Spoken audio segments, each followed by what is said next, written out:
القرآن جاء لسبع أمور: التوحيد والنبوات والميعاد والأحكام والوعد والوعيد والقصص.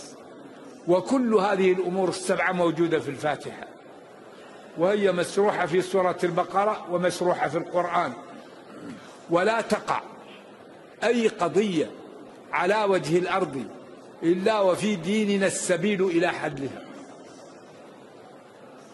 الشافعي وقف على المنبر وقال: والله لا تسألوني إلا أجبتكم بكتاب الله.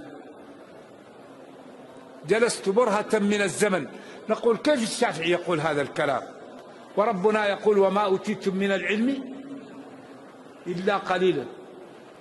وبعد برهة من الزمن وصلت إلى ما يحتمل أن يكون صوابا، وهو أن الشافعي أراد أنه إذا كان يعلم الإجابة يجيب من القرآن، وإذا كان لا يعلم يقول: الله أعلم، وهذه إجابة من القرآن، لأن الله قال: ولا تقف ما ليس لك به. فمن قال لا أعلم أجاب بالقرآن.